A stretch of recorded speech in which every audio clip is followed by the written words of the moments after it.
Hello there, dear listeners and viewers. Should I then maybe say Merry Christmas, since we're in that season whereby we celebrate the birth of Christ. Tonight, we're going to analyze the events of the year 2023. It's quite a wide topic, but I'm joined by a very strong panel of ladies and gentlemen who will help us unpack the events that happened in the year 2023 as we come to the end of this year. So just as a way of introduction, I'll just quickly let the gentleman and lady go ahead and introduce themselves. Then we can dive straight into the conversation.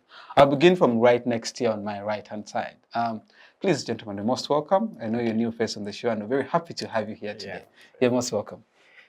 Thank you very much, Drake. Thank you, listeners, viewers, for tuning in. My name is Felix Olindi. I'm a third-year law student at Makerere University. I'm so much passionate about youth spaces and youth work, and I work with Open Pali UG, a youth-led initiative that seeks to empower and also engage more young people in activism and political discourse. Thank you so much. Thank you. I'm very happy to have you here, Felix, and we are looking forward to having a wonderful discussion with you, particularly amplifying youth voices is your area, and we're looking forward, maybe you can delve deeper into that aspect. The lady on the show, the bright yellow color. Hi, viewers out there. My name is Piloya, Barbra, Nyeko, and I'm a law student at Uganda Christian University. I think I'm awaiting graduation. And I also come from Omoro district. I am so passionate about human rights. I'm also passionate about climate change, but also peace and security. Thank you. All right, that's an interesting area. Climate change, human rights, peace and security. I think if you had to draw a thin line between the three, then it definitely doesn't have so much of a difference. It must be an interesting area. Maybe you could even say the SDGs. Yeah, that's good. All right. The gentleman who has appeared on the show a couple of times. Josh, you're most welcome. Thank you so much, Drake. Hello, dear viewers. My name is Onoke Joshua. I'm a fourth-year law student at Uganda Christian University, and I'm very glad to be part of this discussion. Thank you so much. Thank you. I'm very happy to have you, and I'm looking forward to having an interesting conversation with you. And the gentleman who has appeared on the Youth Roundtable, Inter-University Debates, Community Show, but also a recent graduate from Chambuko University. Congratulations, my brother. Very happy to have you here.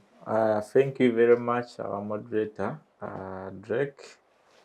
My name is Masawi Ivan. I want to thank you for the chance and opportunity.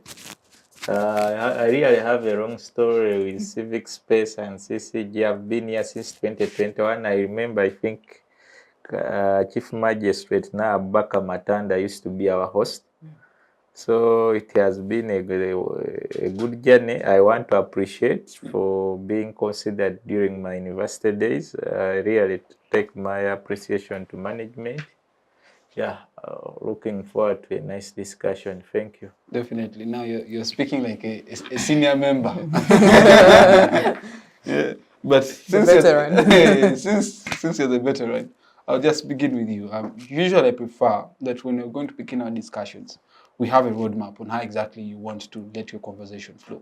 So in that particular order, how exactly would you go about this topic? I know it's wide, but in your own view, which are your key areas of interest that you'd like to discuss tonight?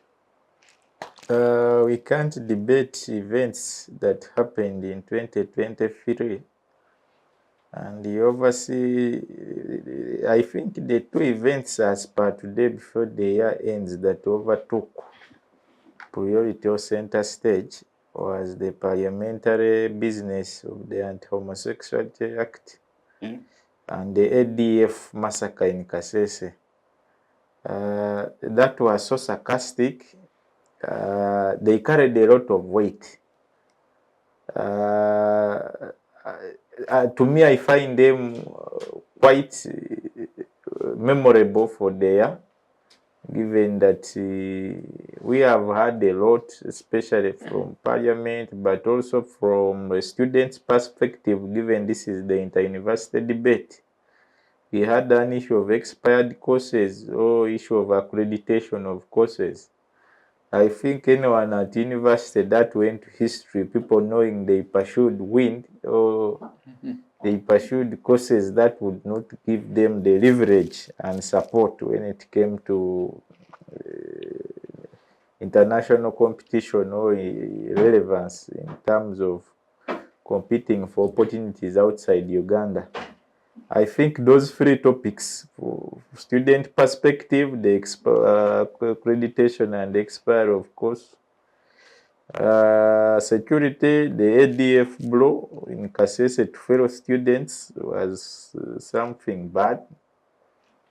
National, we may have had the Anti-Homosexuality Act by the Honorable Asuman Basalirwa. We may have had my party where I represent also that also sold newspapers for some good 3 months, the Forum for Democratic Change. Yeah, so I find those stories, they were very dominant in the news. Yeah. All right. Definitely, when we're going to have our discussion, we shall definitely hint onto the security issues, particularly what happened in Kasese with the students that lost their lives. We shall also hint and maybe discuss the Anti-Homosexuality Act, but also the expired courses, which I think as university students, that's something that sparked a lot of debate during the course of the year. Josh, what stood out for you in the year 2023? What events do you think are very important that when we're having this discussion, we should definitely talk about? Yes, thank you so much, Drake. Well, for me, when you talk about events that stood out, there are very many events that actually stood out, but we're looking at the key events that actually created news. I'm looking at the FDC saga because that one actually created more weight. There were a lot of issues going around FDC and the desire by FDC to join NRM, all those kind of conundrums, those issues. And then we're also looking at the death of tourists at Queen Elizabeth Park. It raises the issue of security. So that's another issue that created a lot of news. Then we're also looking at, of course, I'll also hint up on the anti-homosexuality bill. Yeah, partly. But basically, that's what created news to me. Yeah. All right. It looks like the overriding issue here is the anti-homosexuality law, which is an area of interest. I think maybe all the other panelists, it's something that made news for them. But let's listen in from the lady on the show. Well, thank you. I think overall 2023, there are a number of events that did take place. But again, I will start up with the most recent that is actually about to take place, the elections of the national student leaders, that is Uganda National Students Association, from president to whichever sector. I think we also need to discuss that prior to the elections, yeah? What are some of the inconsistencies in the constitution? Like when we look at there is an interim speaker, so I think that is in our grooming of new leaders, it stands out for me. But again, there are policies that have actually been drafted by the Parliamentary Youth Forum, yeah, under the leadership of Yodanya Mutoro of recent. Now, these are policies that are also meant to breed in new leaders. So can we like sort of maybe delve into it and get a discussion from there? But also there is a sexual harassment policy that I think KIC in partnership with some other inter-party youth forums and multi-party youth forums have also brought on board. So can we also look on that as our leaders, as we are breeding ourselves and getting into the political spheres? Yeah, I think those three stands out for me, but also the homosexual, the anti-homosexual bills, yeah. All right, interesting. Shall definitely get into the UNZA elections and see the credibility that such student leadership platforms have in contemporary day Uganda. Felix. Yeah, thank you. For me, I think the issues that really stood out for me are, one, the 2027 Pamoja bid for AFCON, and how everybody started. It became a conversation on Twitter, on Facebook, social media, on the readiness of Uganda to host the tournament by 2027. But secondly, I think it's important we look at the rise of social media activism during the year 2023, and maybe we question how this may proceed in the other years, how authorities may respond to such. We had the Kampala pothole exhibition, and potholes have become an issue of recent, and the quality of infrastructure that is being delivered, and how young people are trying to use social media to try to speak about this. Yeah. Then maybe lastly, like everybody has said, we'll look at the Anti-Homosexuality Act and maybe the effects it has had on everybody, including young people, and maybe see how further we can talk about it.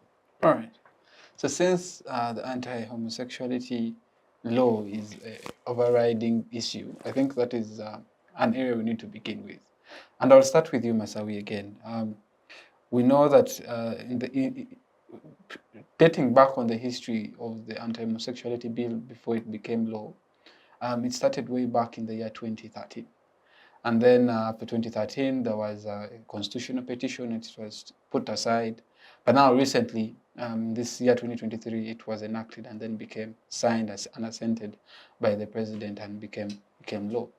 And we saw a lot of backlash from the international community, among others. So take us through what is, in your opinion, very important about this law that you think stood out for you in the year 2023? There is nothing for me to say what is important when it is made in good spirit of protecting my values, culture, as long as it is morally upright for the kind of person I am, then it is an appreciation to whatever contributed towards it. I think as Africans, given our traditions and our values, it is something we take pride in, that there was a law that was made to protect our decency and our integrity. As people who still have an origin that we believe in how things should be done, as people who don't want to be demonized to always adapt everything the white man sets because of maybe issues of funding or issues of being babysitted by the Western world. So, given the preamble you've given about how the Fox Odoya and others challenged it in the Constitution, they have still taken the same measures but the law was brought in this time is far better than the last time. At least we saw the Honorable Basman did enough consultations. We saw members of parliament come out boldly to stand clearly on where they belong, which is not quite common in Uganda here. People will always be double standard, especially if we were caught in a circumstance where Museveni was an individual. The president was not interested. He has also those weird godly manners of wanting whatever I don't want should not happen. That bullying syndrome in him. I think we survived that, given his interest was also marking, was also saying that I need to protect my grandchildren in the likes. I think there is where we may have taken a good step. So it was something, it is a positive for there, and for the current generation, it is a positive. To the funding, AGOA, we have seen the US President Joe Biden make some reckless statements. We have seen Blinken's Secretary for State make some statements. I think they have other issues. The US still has enough challenges to deal with than begin oversight in if they are interested in helping us, they can help us in issues of human rights, because it is where but Masawi, the issue here also, you understand that such people, they claim that they also have rights that need to be respected. I think is why I told you rights are respected according to where they were framed from. When you frame a right in what if in your home eating chicken is on a Tuesday, you should not go and tell the neighbor that for you, why on Tuesday don't eat chicken. A right is gazetted sometimes to work. I think there are certain rights, especially I think on human rights, where you see countries like where there are Muslim countries. Do you see them implement a certain dress code on certain days, certain hours, where the whole country is in a mosque? What is so special with us, Uganda, just beginning to gazette something we believe really at least shields us of our moral background and values. It should not be complicated. To them, if they want to see us in their lenses, that Uganda should be like US, I think even Saudi Arabia has a right to say that we want to see. China also has a right to say, since we also don't believe in homosexuality, we want also to see Ugandans the way we see Chinese. I think all is just a colonial syndrome of wanting to have parties that are loyal. Given there was also a Russia, Ukraine pull and push that wanted to also justify that pro-Russia countries, we always don't even believe in what America advocates for. Yeah, but I think even as we go further, you will not forget to talk about the Israel Yes, definitely. Hamas conflict. It also came at the end of the year and took center stage. Thank you. All right, thank you. Felix, I'd like to get to you. Masawi makes allegations that, you see, this law was passed on the aspect of values, decency and integrity of Africans. His argument emanates from what human rights students would say the cultural relativism school of thought. That, you see, human rights should, because the people who argue that human rights are universal entirely, but then the cultural relativists have the view that human rights should take cognizance of our cultural backgrounds. So do you then think that Uganda is on the, because Masawi says it's a positive for 2023, but then certain human rights activists are saying this is violating the rights of certain individuals who they claim are a minority in society. What's it say? Okay, that's a really interesting perspective he gives. But taking him from his place of view, he says that human rights should be respected, like a better respected from the place they originate from. If you're using such a measurement and you're saying if they're to help us, they must help us on other human rights, then you question the origins of certain human rights, for example, the right to democracy, like the right to vote, some of those rights that are in chapter 4, those are not rights that are native to Uganda, but we seek to implement them here. Yeah. So that cannot be like a test or a yardstick for us to use for human rights. But secondly, we know that human rights, the fulfillment or the achievement of human rights follows what we can call a progressive realization. That in essence means that you do not force onto people those particular rights, right?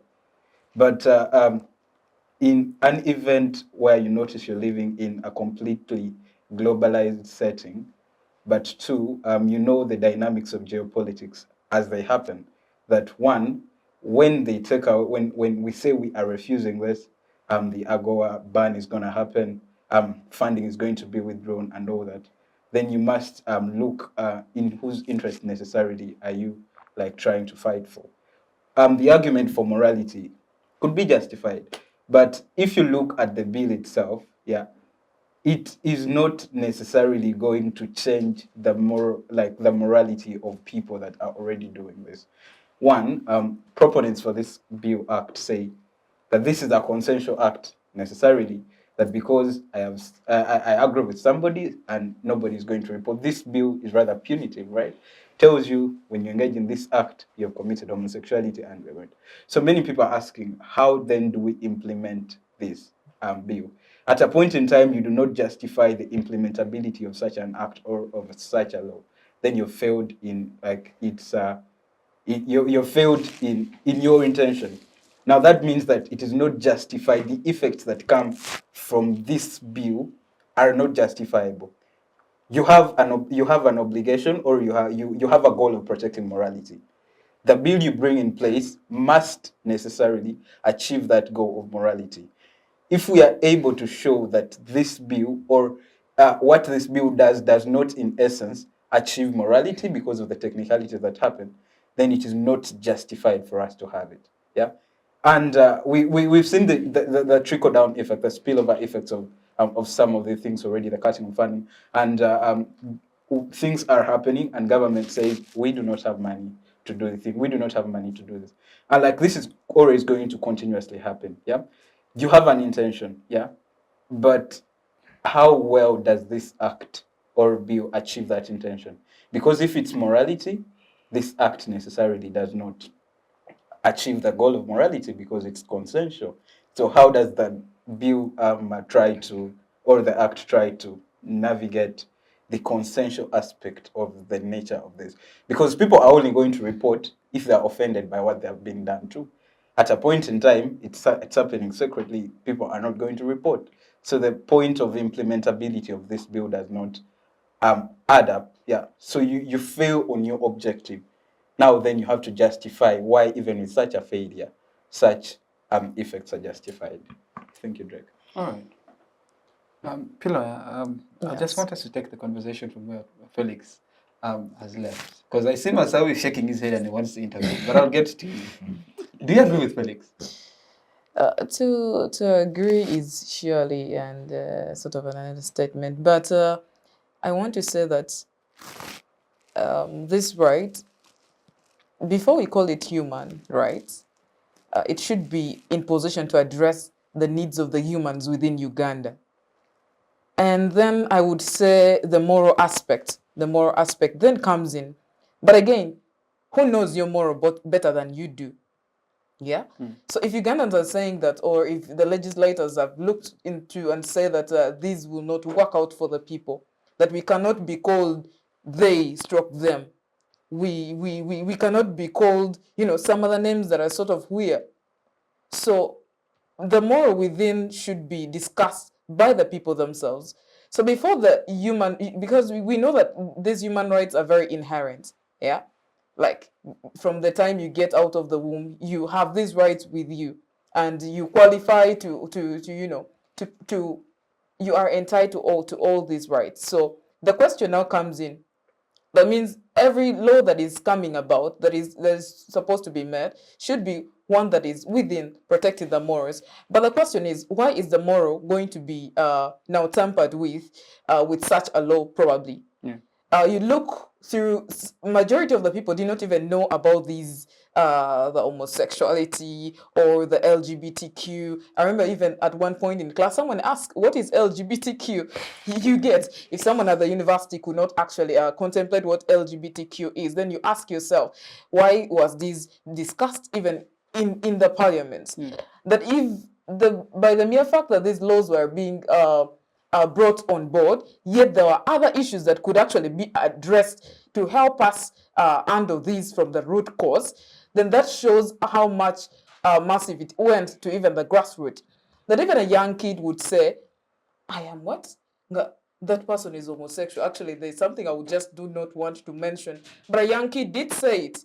So you now realize how far this actually went. So, but the question is, should we undo, or should we climb the tree from up, or we climb it from down? If the donors are saying that we shall not be giving you the donation, we are withdrawing this, what are the most pressing issues to settle? What are some of the issues that could be addressed at that very point? Yeah. If it is the economy of the country, how do we strengthen it? Yeah. If it is the education system, if it is the cultural background, you as parents, what are they doing in that regard to tackle so that we can handle such matters from the roots? So me, I think that even discussing the issue again was not even in the aspect of thinking global and acting sort of local. We were actually thinking local, but sort of acting global. Yeah, we are thinking for Uganda, but we are acting for the world at large. Yes, we shall get there, but can we lay a surface that actually benefits the people of Uganda? So then we can now handle the human rights and the laws and the policies that can best address the issues in Uganda. Yes. Okay, so quick question then.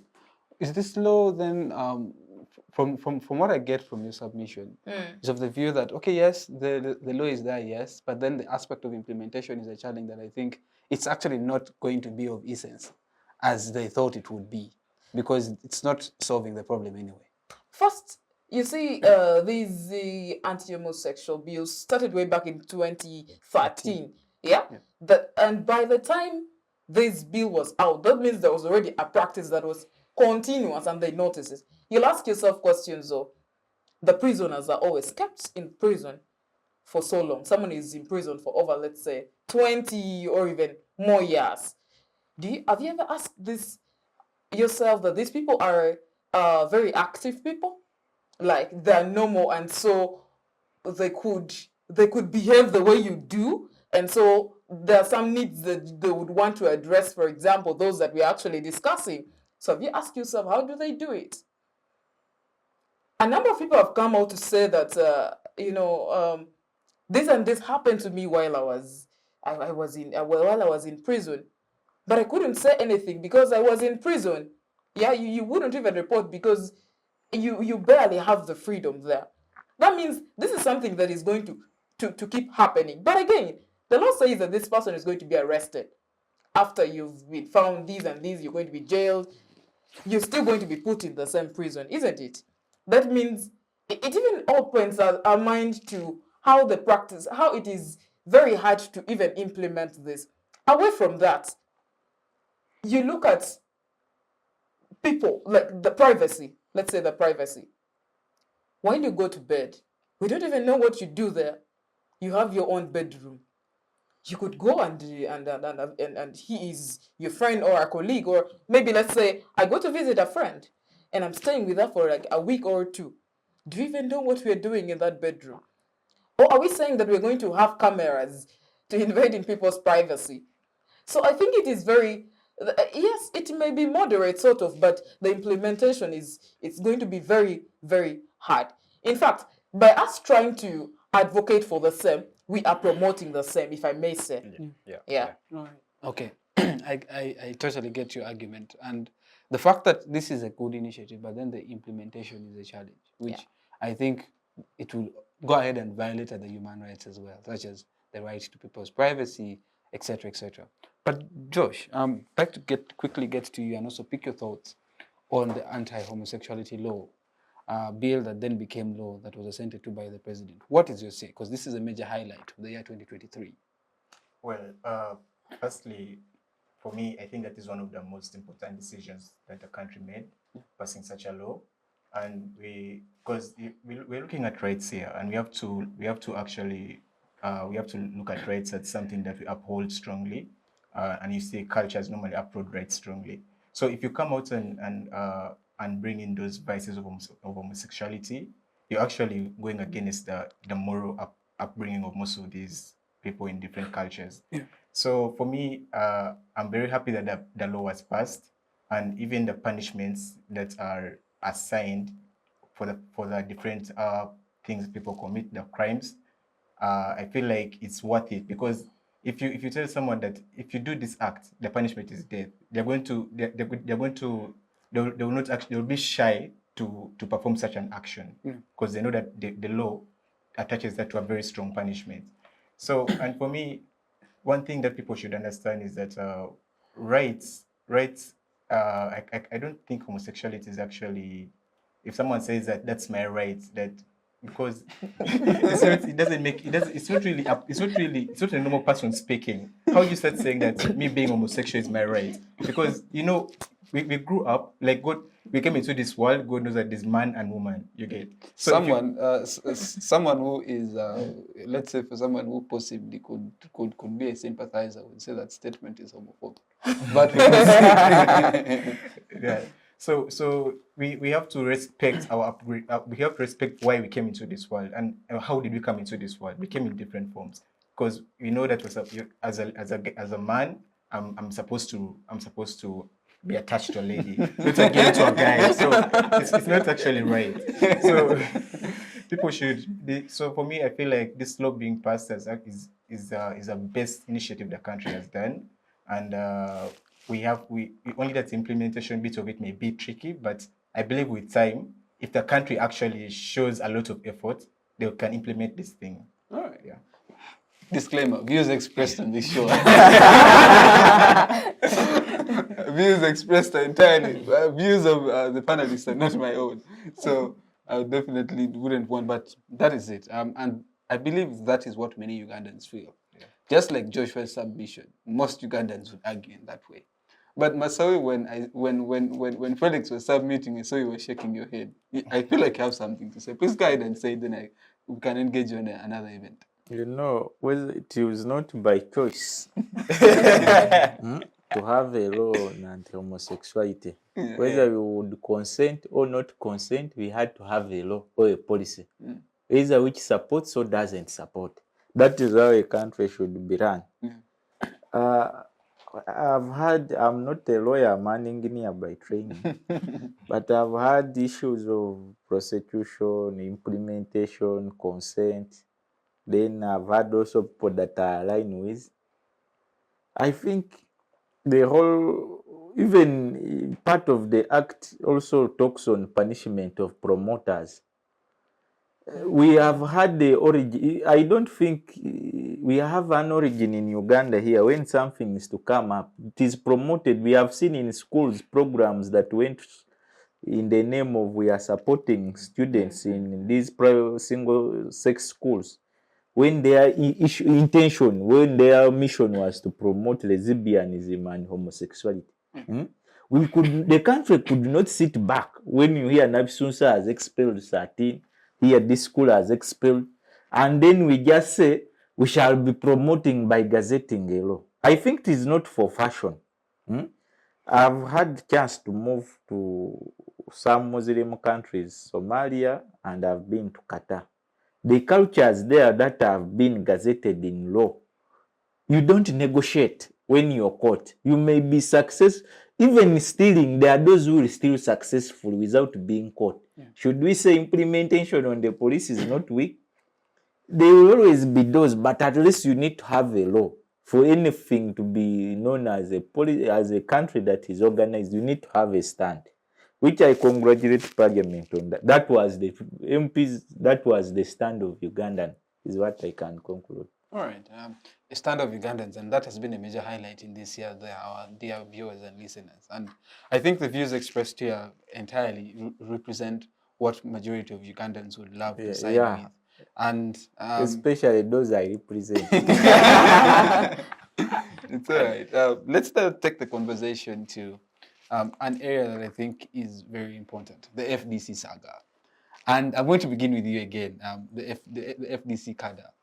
We saw what happened at your headquarters, and that sparked a lot of debate as well. And the leadership of FDC, other people could argue otherwise, but I think you're the best person since you are the youth leader in FDC from Mbali.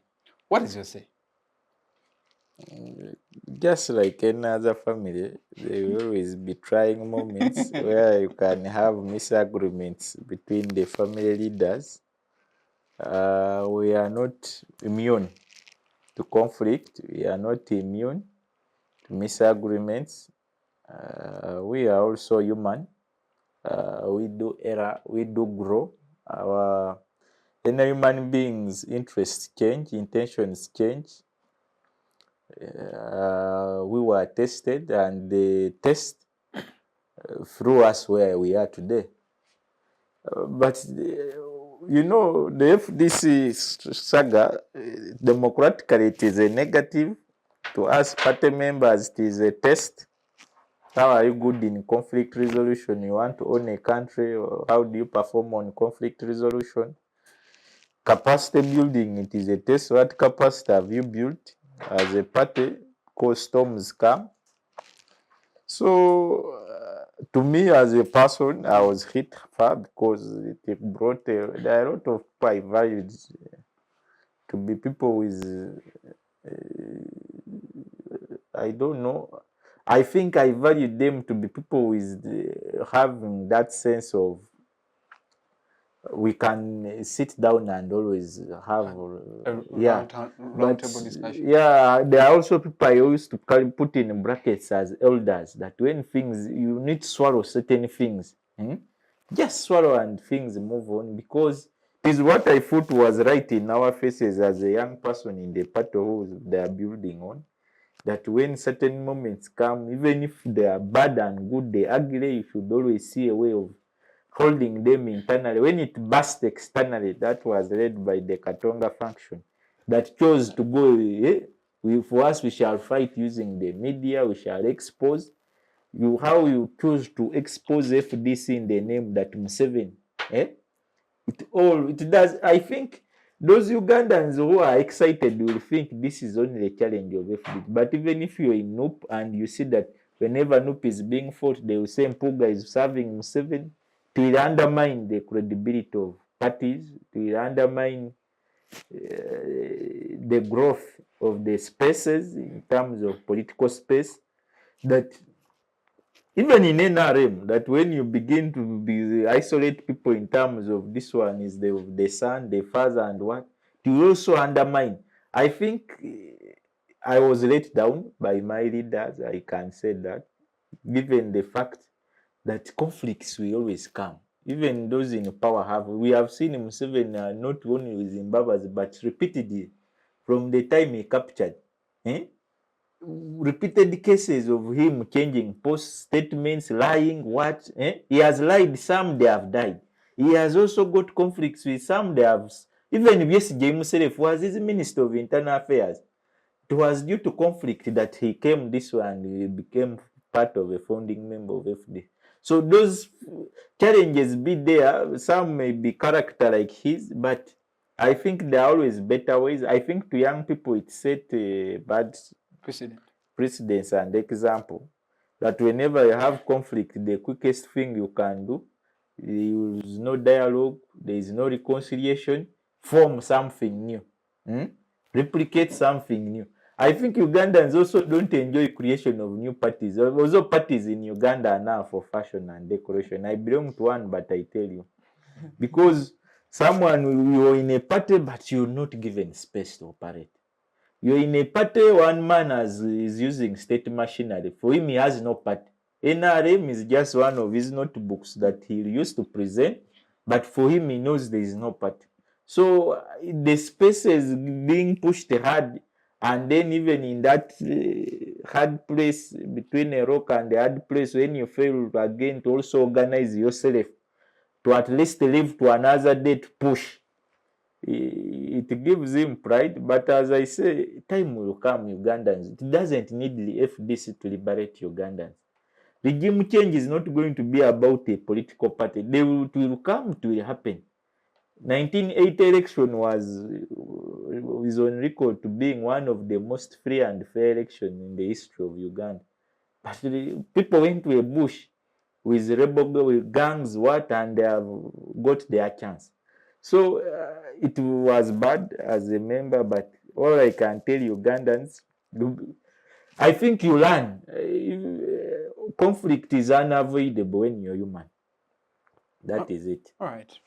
Piloya, I'm interested in the aspect of youth representation in political parties, particularly in multi-party politics that we have in this country. Our population is approximately 48 million people, and close to 80% of that population are young people. Young people includes children, but also the youth. Yeah. Now, that being the case, there's an aspect that we have a very big vacuum, that our cabinet is averagely comprised of people who are 65 years old, and they're the ones on the decision-making body. From the conversation of FDC, we see the challenges that are underlying with not only FDC, but also other political parties. Speak to the aspect of youth representation, particularly in political parties. Yeah. Well, I will start by saying that it becomes very bad if you do not groom your children, to leave your legacies. Whatever happened in the FDC elections, There were not elections. there were sort of elections, I would say, because the leaders, I mean, you have a youth leader, a youth league member, that is a Depo Francis that represents you, right? And he was elected, I would say, democratically. So, but sort of saying that the conflicts that came up when cows fight, of course, the grasses, it's the grass that does suffer, sort of. When the leaders are at war, conflicts, those inner conflicts, what do you have to say, or what do you have to tell these other thousand Ugandans, or even the young people who are looking up to being mentored into such a political space? Or if these young leaders are already up in those spaces and they're looking up to to taking up positions, but they do not see a thin line through which they can actually maneuver through. Yeah, so it becomes sort of a challenge. But again, there is multi-party youth platform, which was initially inter-party youth platform, which is which is sort of like a platform that does mentor the young people in political spaces, in respective of their political parties. I think all the political parties have subscribed to this, except NUP. They would be having their own issue. But again, the selection of the members It's for opportunists. There is nothing there. I think it's about how you position yourself also, but I think that shouldn't be the issue, because we cannot all be a leader at the same time. Do you agree with that? You can't all lead at the same time. Like right now, there is a member of FDC who is representing you. All of you, he might have an opponent, but he cannot take up the position up there. Yeah. So what I'm saying is the selection is based on how you build yourself, how you've mentored yourself. But the question is, how far as the political parties, our mother parties, mentored us to prepare us for such opportunities that come ahead of us. Are actually political parties focusing on mentoring young leaders? Because it looks like their major focus is on the next elections and scoring political points rather than mentoring the younger generation. Because I'm aware you subscribe to the NRM party. Can see with the color. Well, I mean, this color could be the yellow in the flag. No, but well, I subscribe to the mother party, that is the NRM. But I must say that I want to recommend my party for sort of mentoring. Yeah, because I mean the loopholes. You can't be perfect. You can't be perfect in everything that you do. That's why the sort of comes in. Yeah, but again, the young people that are being mentored. The mentorship does not end at you being engaged in spaces. That's why I said sort of. Yeah, it goes as far as after you being mentored. Preparing you for what? You can't prepare me for something I'm not going to reach. We are not Abraham. We are not going to Moses. We're not going to reach the promised land. Where is the promised land? Mentor me, pass me through the path, and help me reach there. Yeah. So I want to say that sort of the political parties are trying their best to mentor. Like the number of spaces that of recent we had programs for young politicians in Africa. Where it's a program that is conducted in Africa. So Uganda, sort of in all political parties, took the representation. I happened to represent my party, and this time round in Ginger. So I think it depends on how the criteria that your political party use to mentor the young people within such spaces. Right. But again, I must say that there are parties that recommend based on merit, and merit is merit.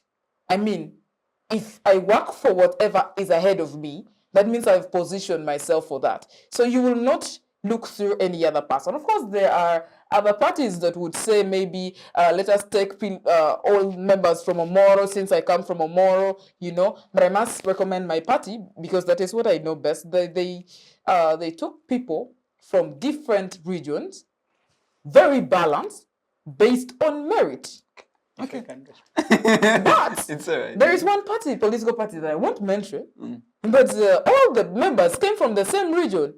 So I think it's in the docket of your party and their vision for the young people within, the breed that they seek to mentor, that actually guides the mentorship and the forum through which they engage in. But again, maybe before I see you, do you want to say something? Yeah, very much. But again, before you actually say that, for example, it's actually Piper in coordination with KIC. Now, this is not a program under the political space, but this is sort of an international. They're like donors, who come to fund such programs. But again, I must recommend, because they bring these parties together and they send us as ambassadors. What do you have to tell your political party? what do you think should be in the breed or in stock for the young people? But again, before we go further, my party does what we call ideological clinics. These ideological clinics are meant to shape us for the future. Do What we have is youth the representation there? Of course, it is free at will. It is upon you, the young people. Right. I must say that even if, the president talks about biology and ideology, he says we most times confuse biology and ideology. What it does mean is that the biology is my age, and the ideology is how upright, how do you think further for your country? But again, thinking further for your country involves setting your goals right. You may not like me, Drake, but if there is something that I've done or that I do that you are interested in that no one can do better than I do, you will simply look out for me. That is, how do you think straight? The ideology. Right? So, my party sort of is trying to mentor us slowly and slowly. I hope we catch up with with us. But again, the mentorship that it offers does not mean we are not being mentored to now take up positions of presidency, that now I'll go to my constituency and want to be so and so, and I'll show so and so that that position I am coming for. But the mentoring us for the future of this country does not lie in taking up positions. It lies in how best can you do in whichever thing that you can do. It's all right. Okay. I know my brother is saying It's very hard to defend it. At our age, you can't be an MP at our age. But to also Let me just cut you there. There is something people usually affiliate with young cadres of the NRM party. They purchase. They are going to come and buy. They will come and look for you, and so they don't nature. They buy. Those are not my words, but your words.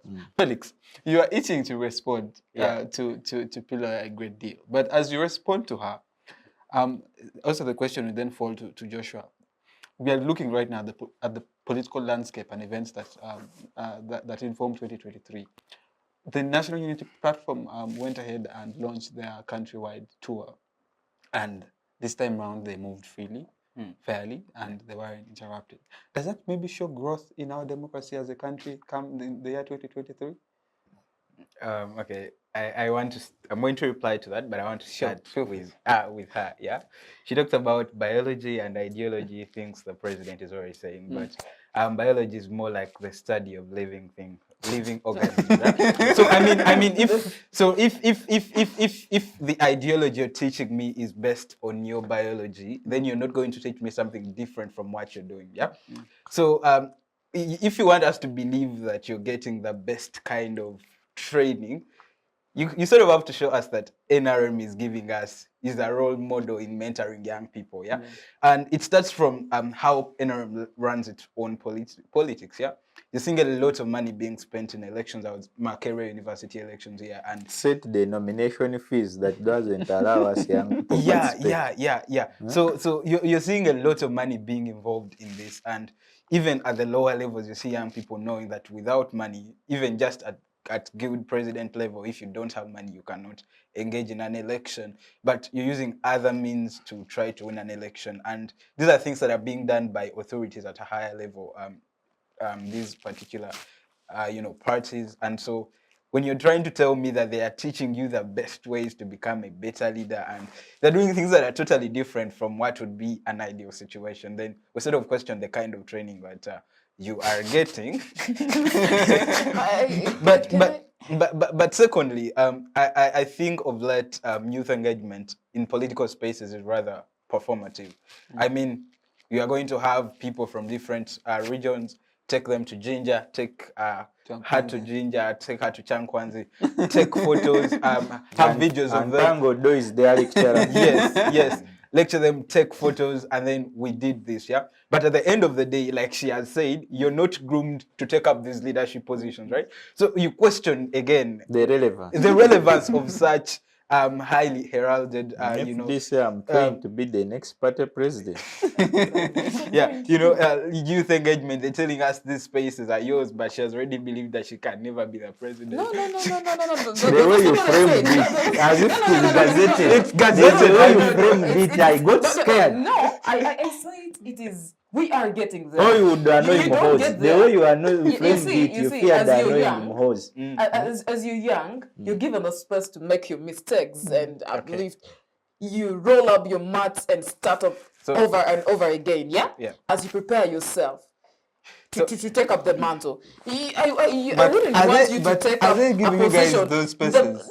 yes, the spaces are there. We are holding elections. The roadmaps are out. I mean- in January, we are about to hold our NRM elections. in youth The question elections could to be- brings members above 30 and doctors for them.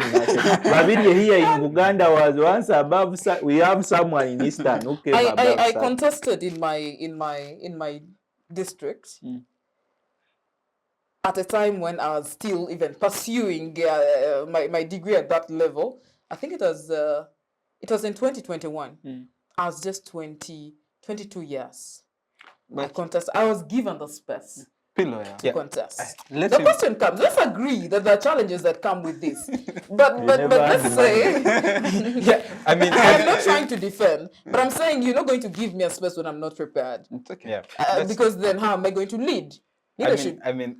My problem is not with the spaces, but my problem is The that approach. the approach that they use, but also you say The style. you should be allowed to make mistakes. It seems like people up there are doing the perfect things, so that when you reach there, you're not messing up. Yeah. So I mean, the ideology teaches you to be blind to the messes that the upper guys are actually doing, and like, let's still make these mistakes as we wait for them to go away, and then we come in. So you're like, when they go away, we are the ones coming on. But going to Drake's question on the NUP, I think the government has always responded with a lot of violence and energy towards opposition where there has been a threat. Yeah, looking at these consultations, there's not been a threat. There has not been an election at stake. Like something that would put the legitimacy of the NRM at stake. Yeah. But I don't think that's the same treatment that is going to be given to them in 2026, Yeah, it 2025. was a justification to attract people's hope to the election. Yeah, again. have the hope and know that these elections won't be fixed. Know that these elections are going to be very free and fair. Then it kills. When the time reaches, you have your confidence and it's all killed, and the people in yellow are going to move very well. But was just a justification. Then they look up, people will again be arrested tortured and- with drones. Yeah. It is a justification to pull your appetite. There can be a chance. I think Museveni has really mastered the architecture of fooling Ugandans. Broad daylight. I don't know how he does it. But whatever he does, it really is the worst to us, maybe who think it should be his time to give us as a chance. Because how you allow something happen, then in the next day in parliament, a mao comes that we are having a electoral commission has come with a budget and a roadmap. Immediately after a consultation, you organize what can really, people are now campaigning because that has ignited their hope and sense. But what will be the results? They organize a election for only maybe lower post, but he has already gazetted. Is why every day you hear people pushing for electoral reforms. They will not come to the order paper. They will push to committees. What? To buy time. As long as they buy time, he goes to Chankwanzi. Anita comes and pleads, Jaja come back. Rajatina Miaro assembles his goons around the city to be in yellow. I think we are living at his mercy, which Ugandans should wake up and take interest. All right. Josh, been relatively very quiet. I'm still going to look, I would like to examine the aspect to do with the NUP. Masawi and Felix have the view that it is what the non-violence that didn't happen this time around to the NUP is just a facade to show that there is actually more to come. It's just to give people hope that, 2026 will be free and fair, but in actual sense, we are bracing ourselves for the worst to come. But from my opinion, I think moving around in all those districts at least shows some sort of, growth in our democracy in this year, 2023. What's your opinion? Well, truthfully speaking, I'd like to agree with Felix. I would actually call this camouflage by Museveni's government and all. I don't know what. I think it's just trying to show people that at the moment, what you're doing is right. But later, he's going to retaliate in a way. So for me, I feel like democracy has not yet been realized at this point. What the government is, what the president is doing, I think is just trying to show them that we are like we are He's still actually doing research and analysis using. so it's trying to portray this image that we actually uphold democracy rights, and so you can do what you want and we shall do nothing about it. But of course, I feel when it comes to 2026 elections, it's not going to do the same thing. It's not going to allow them to move freely and do whatever they want freely. I think it's going to find a way of always intervening in most of these activities done by these political parties. So democracy has not yet been realized to me, and at the moment it's just camouflage to me. Yeah, at the All right. moment. Okay. Felix, let's take the conversation to economic development. I understand the number of things we're going to talk about to do with, we're going to look at the international relations, we're going to look at education. But economically, this year our budget was read approximately to be 52 trillion Ugandan shillings from the previous 49. 49. Yes, 49 trillion Ugandan shillings. 49.9 to 52.7. Yeah, and we have seen there's been some huge increase on the budget, but also the areas of focus has still been the army, majorly the army. We have seen education getting very little, but also similarly this year we saw the loan scheme being suspended because of lack of funds. Speak to the aspect of the budget we relate it to the growth of our economy as we bring in education. I think when you're talking about budgetary allocation, it's like a cake, yeah. So there are people that are gonna get the biggest share of a cake, yeah. So looking at the interests that are put into consideration when you are, coming up with such a budget, and from clearly the interests of our leaders are not about us. Young people need to study. Young people need access to better health services. People in rural areas need health. People need roads, but money is always not put there. I think state machinery or money or the budget has always been a tool for entrenchment of power of certain people in this particular country. Because when you're putting a lot of money in the defense forces, yes, it's important that these guys get the money. They need national sovereignty, but also there must be a relative sort of increase or consistency with how much you fund critical aspects of the country. Infrastructure is dying down. Healthcare, education are all struggling, and then you're putting it here. When you relate it to economic development, every country, that's what it is. Like, it intends to, grow at a particular speed, yeah. But the rate at which you invest in social services, I'm of that school of thought that you must always invest heavily in the social well-being of people, and it is those people that will propel you to those greater levels of development. Because at a point in time, you're putting in industry, maybe calling up investors, giving them incentives, but the people in the communities that these investors are coming to serve necessarily do not live a good life. They're going to end up being paid 5,000 shillings. The per capita income of the people does not increase. So you look at the taxable income. So the whole chain of poverty, of underdevelopment, sort of continues, yeah? So going into 2024 and the next financial year, I think we need to see more activism towards a people-centered budget, a budget that caters for the well-being of the people. But that's going to be difficult considering that we are going into the elections.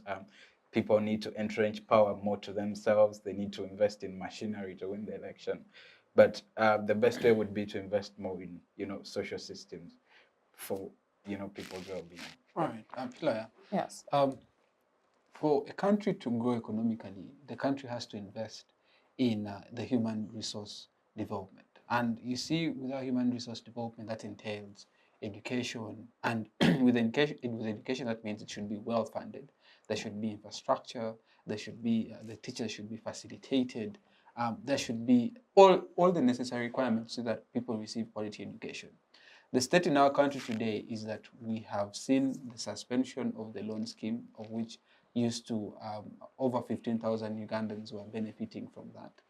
And from that suspension, that means the majority of Ugandans cannot access higher education, and yet the return in terms of students who enroll for higher education in Uganda has somewhat gone high, but then this year it went low because of that suspension as well. So what do you think? Do you think the government is putting priorities in areas that right now isn't as priority, juxtaposing it with education and suspension of that loan scheme? Well, I think it's not that they're not putting priorities in matters that are not at first hand, or those that are supposed to be handled first. But again, I think more efforts actually need to be put into the implementations of some policies that do exist. The manifesto of NRM so much speaks to education, and in a parish, in a there's supposed to always be a school. I don't know if I talk about parish, you understand. No, we do. I think you might understand because he's my colleague in the political space. But so that in every sub-country there's supposed to be a school. Quality of the schools. Oh, but before you go to the quality, the question here comes to whether the school is there. Yeah, can we have the schools? If we do not have, if we then have the schools, then we speak to the quality of the schools. But again, by us according realizing, to the NRM manifesto, there's supposed to be a school in every parish. That was your assertion. So then my question was, what are the quality of those schools? But even to what you just said, are those schools even there in those parishes? it's what I'm trying to say, that probably there are still weaknesses in the in the implementation. But this is what it says. But again, so can we strengthen that, and can we all play our roles as we are supposed to? 2 weeks, I think a week, about 3 weeks back, we were in Kenya, and for a ULEAD summit, and Kikwete, the former president of Tanzania, makes a statement and says by the time he actually came to power, there were few schools within in his docket, and the challenge was that they had to export teachers to, import teachers to come and teach these kids in Tanzania. But again, he embarked on a journey of how about parents, build schools for themselves. It was again like a community initiative. Like, let's lay bricks, let's do whatever we can within our docket and support the government. If the government can't do it, up to them. Of course, it is their role. They are supposed to do it. Yeah. So I think that they are not, it's not sort of like they're putting more energy in other aspect and leaving the important aspect. Because again, we need security as a country. Yeah. In the aspect of, let's say, a state, security, it's sort of key. I will tell you why in northern Uganda we spoke one language of NRM. If you are aware that for the very first time in history, I would say Western, Karamoja. I'm telling you reality. These are facts. That is a debate. It is a debate that you will later on say. But for the very first time, we united. Those are just like the issues in FDC. Those are conflicts. That's the things that actually are inevitable. For the first time in history, we spoke one language of NRM. Why? Because the people are looking at the insurgency. I was very young, but at that very young age back then, I had a gunshot. I had a gunshot. People would barely sleep home. We were in camps. So if you're speaking to someone in Northern, even right now that they're talking about the issue of Balalo, it is all the security. People are barely sleeping home because you sleep and then someone has burnt your house. Of course, it's a topic that we shall discuss after. But what I'm saying is all sectors do matter. But again, I think priorities are supposed to be put in education. Yeah, let us put more effort in education and see that our people study, because then even our voters, people who do vote, it's a question of, a lot of things that do rotate. Even the voters themselves do not understand why they vote and how they're voting, and it's a question that we are going to discuss later.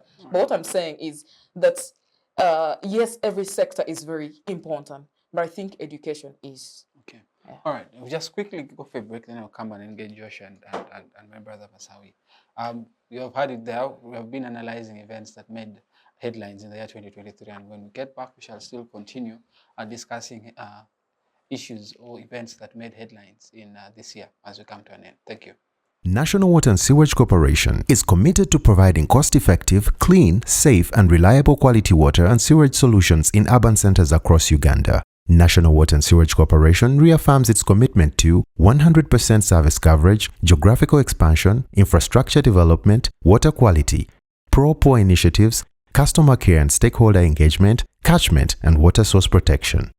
Be a water hero. Pay your bills to zero balance. Report all leaks, busts, and illegal water connections to enable us serve you better. Reach us through our toll-free numbers on 0800 200 977 or 0800 300 977. You can also communicate with us through any of our online platforms or visit the National Water and Sewage Corporation office nearest to you. This message is brought to you by National Water and Sewage Corporation. Welcome back from that break. Just before we went into the break, we were discussing aspects to do with economic development, issues or events that made headlines in the year 2023. And we have seen that in this year, 2023-2024, the budget was attuned to 52 trillion Ugandan shillings. But then we related it to the aspect of education. Does it really translate to human resource development? And Joshua, I just want to engage you on that aspect.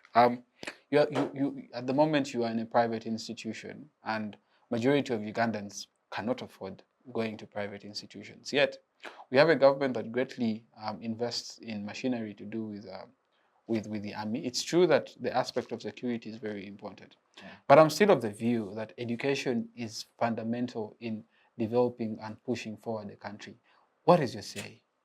Yeah, truly speaking, education is more like the foundation of most of these things. So if you invest in education, you're indirectly investing in security, because it's you look at it's expertise. You're actually teaching people like to become expertise like in a given field. So education is supposed to be a priority sector, but it doesn't mean that we have to undermine other sectors. But when it comes to allocation of these resources or this money on different sectors, we need to always give the education bit of it a bigger cake, because education is overall in this. And I would also not undermine healthcare, because healthcare is also another important issue, something that we're supposed to give more insight on here. So for me, basically, education is important, and so we should really give it a lot of All right, Masawi, in that line of education, we discussed aspects to do with expired courses. And, and that is something that made stories across the country. We saw a couple of students being denied opportunities to go and pursue further education because there are allegations that their courses have been expired and it is no longer recognized by National Council for Education. So what is your say on that? Thank you, Drake. Before I go on the issue that I was a panelist here and discussed, I also want to appreciate the previous panelist on the issue of economics, because you can't run now as a young person. Generally, you can congratulate the URA who is pushing more of the revenue collection, digital stamps, and revenue collection. I always read their quarterly reports. You see some growth in terms of revenue collection, but I think the issue of Uganda is the appetite. The issue of the government is it has no proper planning on expenditure and financial discipline. Ugandans have done whatever they can to pay the taxes, but we have failed. The government's role, any government that wants to be remembered by people, you don't throw a lot of money in security. I am one of the Ugandans who never believed that Museveni's key issues of high investment in security is to protect Ugandans. It's why ADF can smuggle in Kasese, kill students and go back. It's to protect himself in power and be a bully of the neighboring countries. I have never bought that idea. That is me as an individual. But the role of any government is to work on issues where people spend money on. If I spend too much on transport, government should ease and know the pothole, more roads, these potholes, to save my time. the role of any government is not to look after you, but to make your life easier, where you contribute. If I spend a lot of money on healthcare, let it be affordable. Let a government hospital be credible. Let this mortality rates of 16 mothers dying giving birth, at least be 5. Even the 5 is bad. What if it's your sister? How do you feel? At least we need to look at certain issues to make them lighter.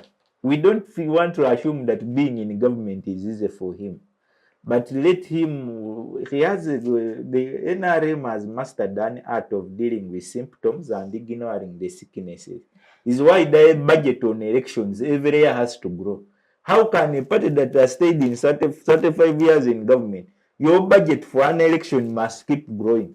Where have the old structures? They are none, because you've mastered the art. Today we are dealing with this one. You deal with symptoms and not the sickness. I think they should wake up and take their chance to deal with it. It doesn't do me anything harm when NRM is doing well. I would also be happy if they are performing well. Because not every relative of mine is FDC. I may be alone some days. And even if I left FDC, I have my right to be alone where I want to go. But it should be a responsibility for them to perform better. Coming back to the issue of expired courses, I think that is where Uganda is. When us who elites who want to move around, we are quotes what, but we are quacks in qualification. Just the National Council of Higher Education is grumbling with issues of funding, staffing. Universities, Kyambogo, where I graduated, the university only has 31% of its required staff. Is why you hear there are kings of missing marks, issues like that. That is our education, just like the way my sister did analyze it. I think we need to take interest in basics. We shall pretend that we are doing, we are very good at pretending. There we perform very well, that we are doing well. But the reason we are living by accident, our economics looks by accident today. Someone will whistle, we are going this way. Tomorrow, you'll be crying, Mr. President, I'm tired of corrupt people. The other day, we shall be crying, the anti-homosexuality bill is taking away funding. But can't we sustain ourselves? It's always because we have left dealing with the basics, essentials, reality. So it was, I don't want to talk of the spirit of expired courses. It really belittles our panel. It is not good, but whoever is concerned as you receive this, at least improve. Universities, academic registrars who are in charge, I know most of you in public universities, issues of salary and promotion have become a challenge because of cuts, budget cuts that happened in the last financial year, because government wanted to prioritize more of loan repayment and then went for more supplementaries within, which may be a result of loans, just for appetite, dress around. So it is demanding, but at least save a child, at least build a son-in-law by being a responsible academic registrar. That is what I can request. All right. Let's now take the conversation to security. And security is wide. We are going to look at security. We're going to look at what happened in Kasese, the massacre that happened, and so the death of over 50 students. But also we are going to look at the question of Balalo in northern Uganda. It's a security question. So, Masawi, I'm interested, I would like you to majorly delve into the Balalo question, which is a security issue in northern Uganda. The issue of Balalo issue is the issue of governance. It is, when they tell you Museveni is building a Batwezi empire, it is not by accident. How have they grabbed the land of the Baganda? Why are they all driving borders landless? Certain issues we may discuss so that Masawi can reach home in the evening. But what will be the impact? Even me where I'm staying is going to be taken. You better speak and know. My brain is always conscious. When you someone begin with a cartography measuring your father's land, you begin to call Muse, this person is over-rotating around here. What could the problem be? These are issues of governance. I don't want to believe You mean there are no roadblocks when cows are, there is no traffic on the road when cows are being ferried in trucks? They, even in Pakwach at the bridge, there are soldiers, there's a police station at Pakwach in a bridge entering West Nile. In Karuma is in there checkpoints. There is security. Don't confuse always security with governance. Approach to governance and security are two independent disciplines. If we want security, Museveni is the most secure president here now in East Africa here. That is security. But governance is the most incompetent, with grappling, with just experienced but grappling. Because you can't come, what pains me about that story is how a chief justice was reduced to a delegation leader at State House to plead that our people, they actually want to protect their land. By the time a chief justice, with all the respect we have for you as Ugandans, you are reduced to a delegation lead of the Acholi, not to call your fellow elder from somewhere and you meet even at State House as elder, but you sit in front of a delegation to plead on behalf of your tribe. What if he was a Mugisu? It would be worse. I try to imagine if Winyidolo was a Munyore and was not an Acholi, who would have led the delegation? Olanyahu as vocal is no longer there. I can say is a big loss to that group of people who are suffering. I believed in his vocality. When it came to his people, it was priority. Rest in peace. The whole Tojaras, what? The greater actually men had all gone. The best I can see around is the one Mao who is also, I think, the worst case scenario to explain that he is now instrumental in the young lives of actually men. But issues of land is the very way he made that statement. These are issues of identity and ancestry. How will you feel when you're in a Gulu town, you don't have land in the village? That your village land is being grazed on cattle. Even you also need the same space. Go to their area. They have gazetted farms. They have enough land. But them assuming that people in northern Uganda have idle land is an issue of governance.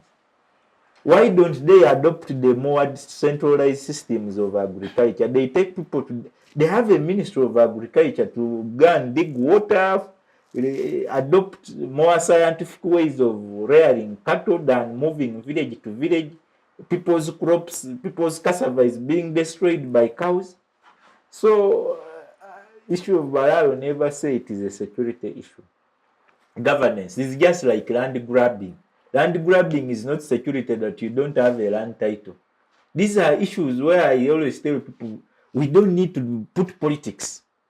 It is a sole responsibility of our governance. As Ugandans, we have also been complacent. So we need to enjoy the fruits of the results. All right. As I've put it, for you, it's an issue of governance and not security. Well, that is your opinion, and it's well respected. Joshua, Kasese, that massacre saw the death of over 50 students being massacred by the ADF. Quite tragic. And that alone, in what Masawi was saying, we have a president who he himself is most secure, but then the population isn't secure. You have a government that invests heavily in its military, but then it doesn't. Other people would argue that it did not translate in it doesn't translate in reality, because a total of over 50 students dying in one night. That is quite tragic, if I may say. But what is your opinion on that? Because it's a story that made headlines. Yeah, so truly speaking, when it comes to security, we have also seen that the president has done a lot investing in security. So it would be more realistic if we see such factors being mitigated, not happening at all. So for me, I actually concur with. I think I believe what it's called Masai. I mean Ivan. Yes. So I think it's an issue of governance basically, because you cannot tell me that that such a scenario, such an incident can happen if with such investments in security, because this government has really prioritized security over all issues. Yeah, What? they have really prioritized security. So we wouldn't expect such issues to be happening. So for me, the thing that's happening in Kasese, I don't know if I should. It's actually it's just really unrealistic. I don't know how what Neglect. yeah, I think it's just more negligence there, because why would you let such a thing happen? It could be mitigated, given the fact that we're seeing the way the government actually invests in security. And I always see soldiers in very many different areas in Kasese. They're always there, different spots. So for me, I don't think it's an issue of security. Yeah. All right. Piloya, they're still discussing security, and then still in Kasese, tourists were massacred as well. And that alone sparked a number of diplomatic bodies in Uganda writing on their social media platforms, urging tourists who are maybe coming to, to relax in Uganda to take more caution, which, in my opinion, informs or creates a very biased opinion about Uganda and the security of this country. Now, that alone will affect our economic growth, because other tourists will think that when they come to Uganda, they'll be killed. But what is your say on the aspect still of security? Because we invest heavily, and then what Joshua just says, and Masawi agree, negligence. Is negligence a factor that is leading to all these deaths that could actually be mitigated? Well, first of all, I want to say I stand so much with the people of Kasese, and I feel the pain for the sudden loss of a number of young people that probably would be leaders of tomorrow, or if not even the president, just like my brother said, of tomorrow. Now, it makes no sense that Uganda invests in a lot in security, yeah, and yet we are not sort of secure. And I think it's a question of satisfaction. We are so satisfied and we are very comfortable, thinking maybe we are all safe in our docket. But I think there is more to that we need to look into, because then even the question of Balalo would not then come in.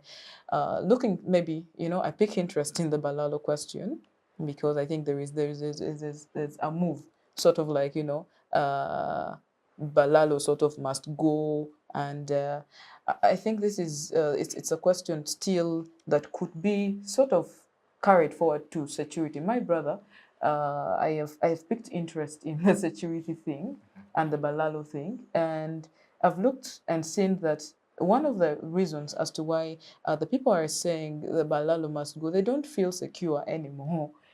Even people are being killed. You are in your huts, in Northern we have huts, small huts. You are sleeping in your huts and you wake up and your neighbor is, sort of assassinated, killed, and all that.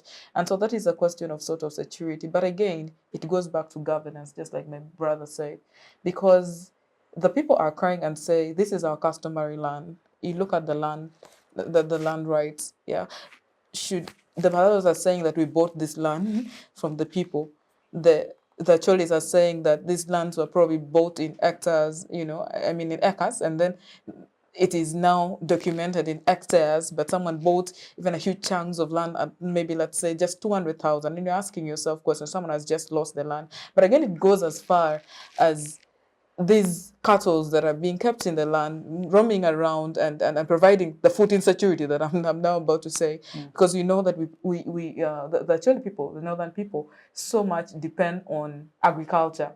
I mean, if there's a parent who is not working and has managed to pay the child even up to university, just know this parent has been toiling and going to the ant hole, using the ant hole, not even any other factor. So if cattle are going to be roaming around in gardens and are going to be, sort of destroying crops, then the people now pick the interest and they're like, Balalo must go. But I think it's not even a question of sort of like a tribal thing, but it's just the people are crying the plight to the government. How best can you intervene and come and help us, because this is our only source of of income and livelihood. But again, going back to the Kasese question, that I think that Kasese is sort of closer to The DRC. the DRC, and it's sort of like a border also, question. So how best can we guard our borders as as a country, and but again, how best can we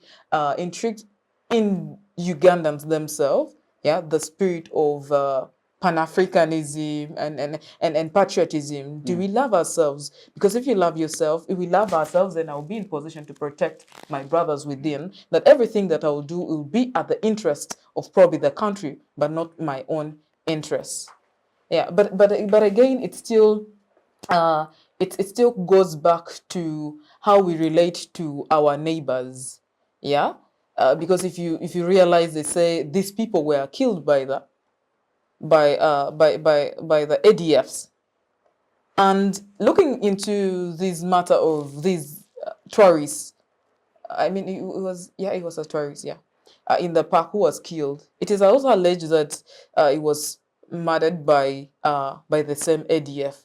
So it brings about the question of how Uganda now relates to the neighborhood, and how best are they in position to stay comfortable and secure, but also to protect the interests of fellow Ugandans, I think. Felix, in your introduction, you made mention, as you talk about the issues of security, we saw significantly the rise of social media activism. And the social media activism, we saw hashtags like the pothole exhibition, among others, but also the Kasese is bleeding hashtag. And that is a remarkable step that we saw in the year 2023. And we see that government more like responds to issues that are being fronted so much in the media that makes them shake and want to act immediately. So is that moving to 2024, are we going to see more of the same? We need first credit Spire on the program. Yeah. Professor Spire, we credit him for that. But like Ivan said, this activism is only showing how much our government responds to symptoms of a problem. The Kampala Portal exhibition, Kasese is bleeding, and very many hashtags show a numerous, a systematic rot of processes, of institutions.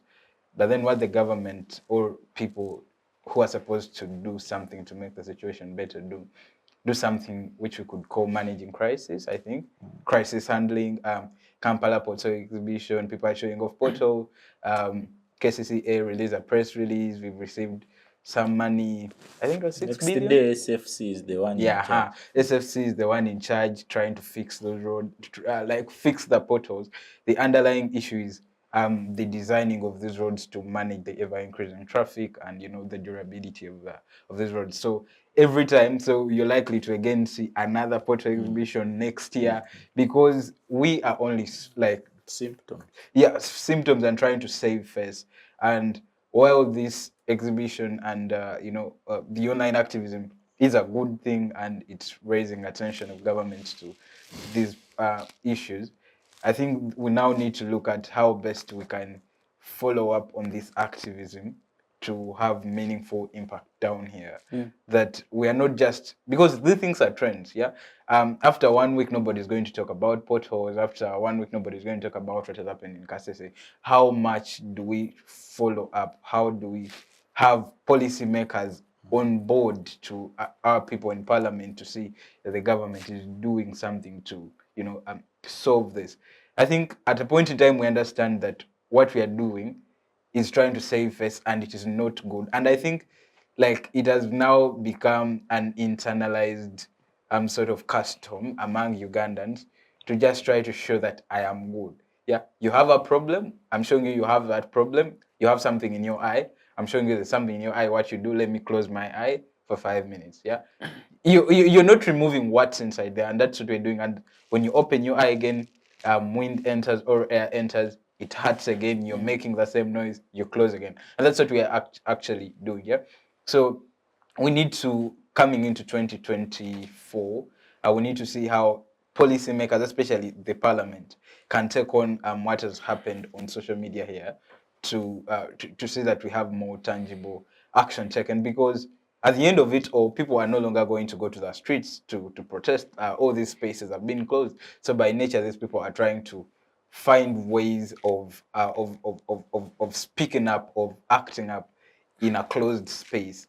So we are closed, but we want to see how best we can do. So ideally, there is no tear gas, and the effects of the ripple effects on the activists themselves are not as much to deliver, to put a lot of pressure like a physical campaign would do. A physical campaign is going to happen. You're going to tear gas students, and everybody's going to be complaining. You're going to be under pressure, and then you're going to be forced to act. Here, it's a trend. I can even just decide to keep quiet. Yeah, I think the Ministry of Health did that for some time, but then the pressure forced it to come and speak. And then at the end of it all, like, you ignore the thing, right? So I think we need to engage policymakers. These people are online. How best do we use this to influence our policy frameworks and systems to, change the problems that we're fighting against, permanently and not temporarily? Maybe just quickly, I would like you to comment on the Pamoja bid. You made mention that you also would like, that is a highlight that stood out for you in this year. Yeah, Ugandans are like really love football.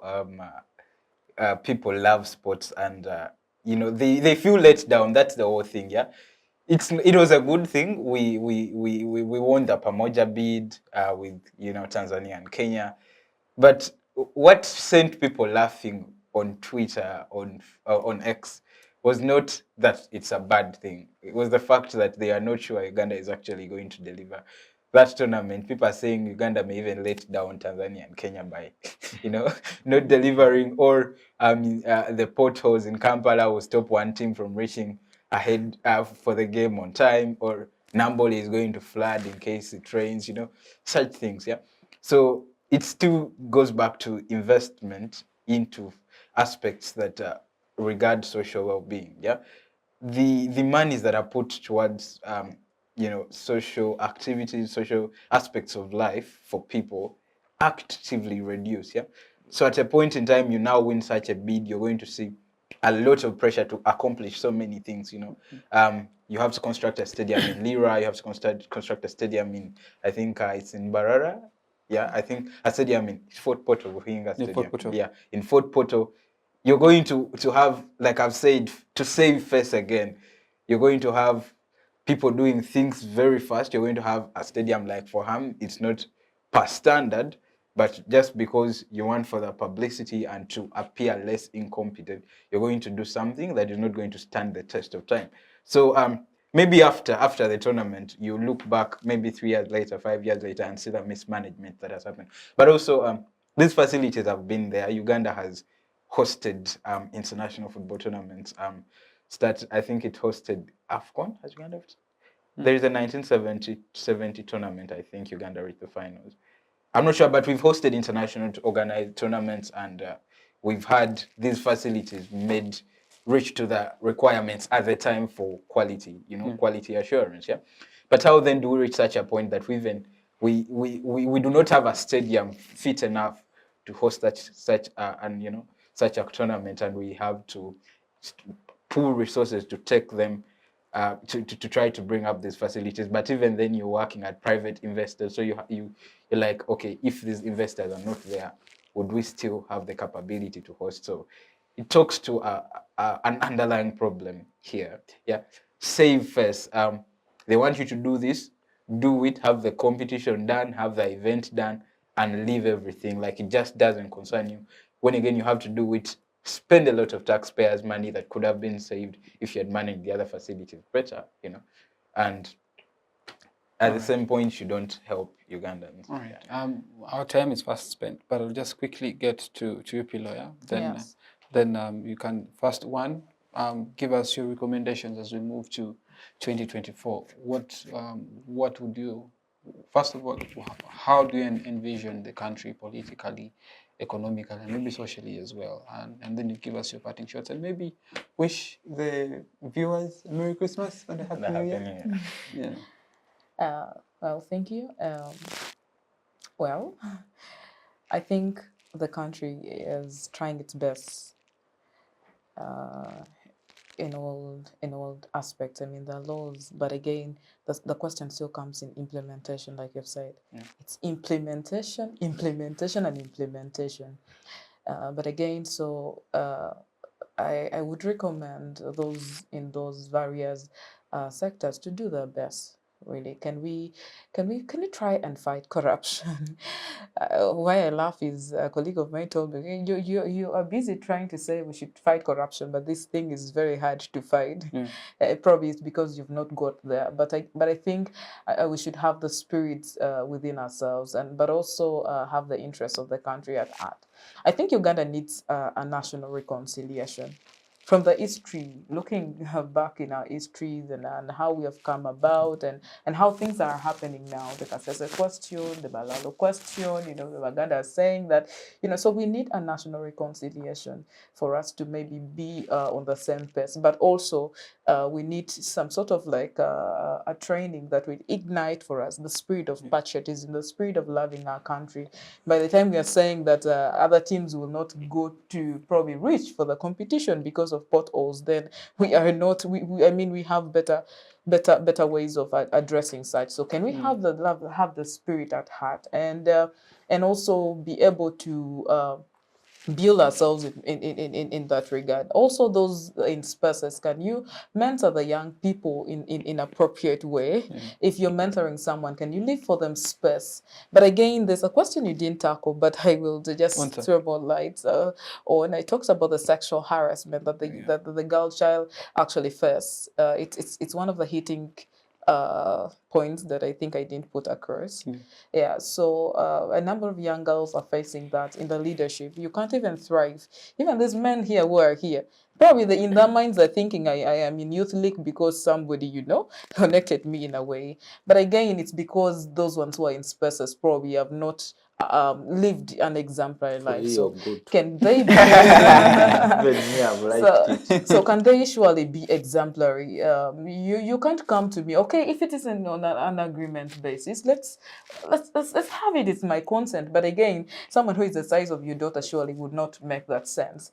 So the mentorship bit should be to everybody, including from head to toe, like my brother said. I don't know if I'll be, maybe if in the next election I'll have better positions to go for, but I think I'll also want to mentor. It's not about shying away. I mean, I was just removed from my WhatsApp platform 2 weeks ago because I was trying to educate my people. They didn't give me the position, but I was trying to educate. And we fight.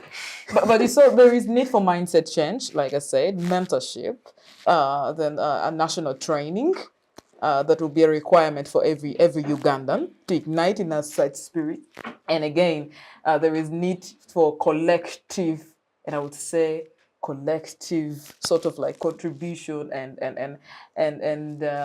what's that? What I was going to say, like, let us collectively come together, but also understand that we are brothers. In as much as we are saying so and so must live where they are to where we are, let us have a different argument, but let's not make it on the argument of because he is not my tribe, he does not speak the language I do speak, because then we are one Ugandan.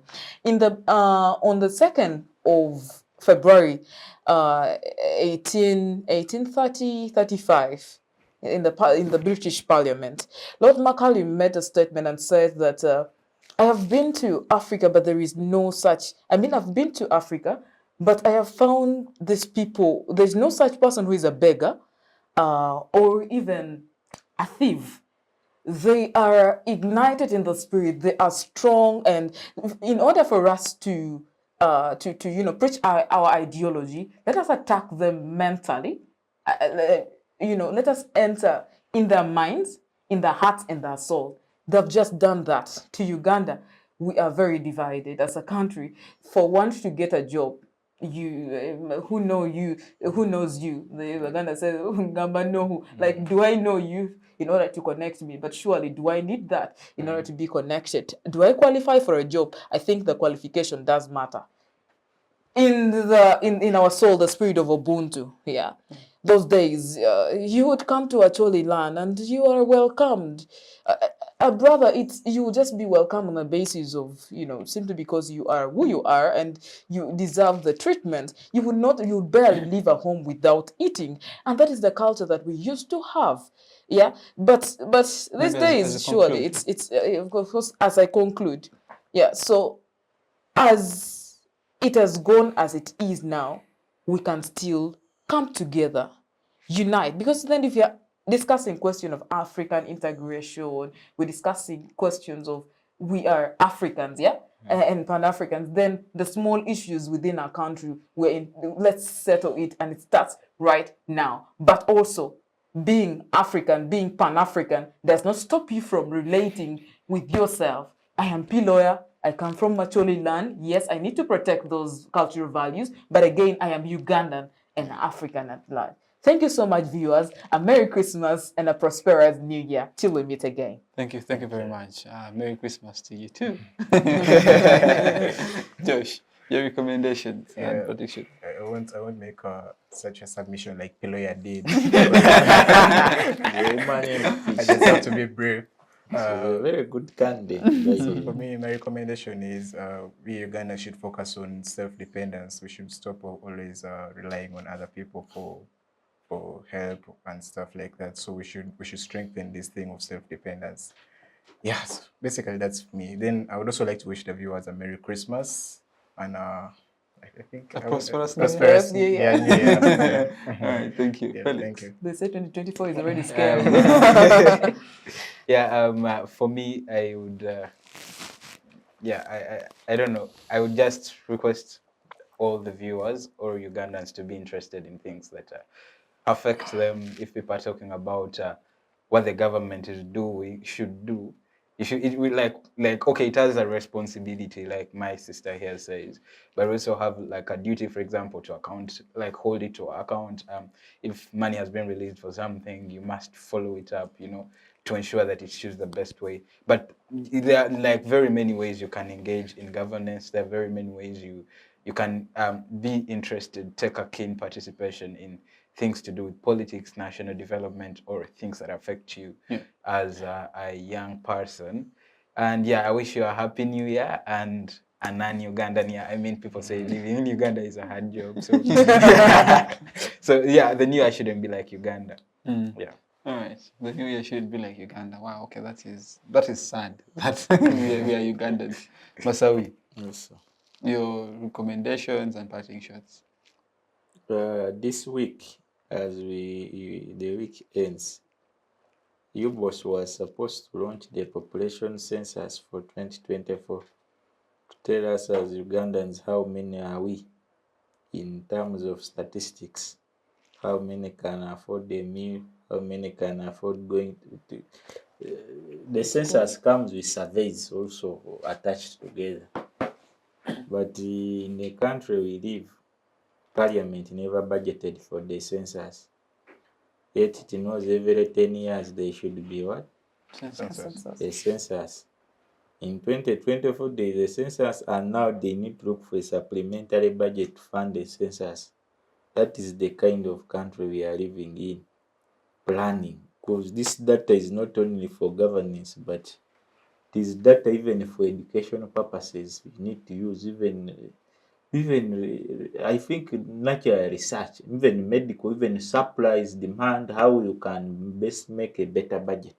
You need all this data. But you never budgeted for it, and they launched it today, if I'm not mistaken.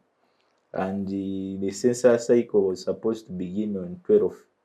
Is induction one, but there is no budget. Yet we always know in 10 years there should be a budget for population census. So resolutions going forward, I love it that my brother has made a very good statement, intentionally interested in affairs that deal with you. For her, she will be a leader, I have no doubt, and most of you here, you will taste the pain.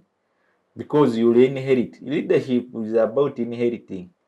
Whenever you inherit a more difficult position, it means whatever honeymoon you expected will be made bitter, or you will waste more years trying to make a repair on what you would have leveraged on to perform better. You will have to go back. to building again a foundation that can best occupy your leadership. Or you will stagger in the same environment like they are now, you come around, you're left to compromise, you just bargain. Let's bargain, let me attach myself to this to survive. But I don't pray that our age also lives in days of survival. We need to live firm, independent in mind and decision making, bold and happy with what we stand for. That is what I would pray and advocate for. So going forward, 2024 may not be very different from Uganda's years. Even if you bring 2021 ahead, you will see the very business, flow of business, roads, hospital, the budget will be brought in the same shape. The president will wear the same shirt, same cape, same color of shoes. He will sit in the same place he sat the previous year. He's only Pan-African. Don't expect something different. I think you should expect more of yourself. Our viewers, you should have a better plan for 2024 because where the world is going, things are going more, the demands are rising, the cost of living is really skyrocketing. I think you should have a better plan, especially if you're a young person. But besides that, I want to thank the viewers throughout the year for being with us on Civic Space TV. I wish you a Merry Christmas and a prosperous 2024. Thank you. Thank you very much. You've heard it there from our wonderful panelists for the end of this year. My name is Douglas Onen, and I've been your host and moderator for the Inter-University Debates the year 2023. And from Center for Constitutional Governance, Civic Space TV, the production crew, and everyone else, would like to wish you, our esteemed viewers, a Merry Christmas and a prosperous 2024, and would say that when the year begins, we all shall be with you and continue watching, continue contributing to the growth and success of Civic Space TV, but also to the young people out there as we enter the year 2024. We are not growing any younger, but we are going forward. So let us embrace putting ourselves in spaces that will make us better. But for me as Douglas Onen, to you, the viewers, I would like to say, live life, be you, and Merry Christmas and a prosperous New Year. Bye-bye.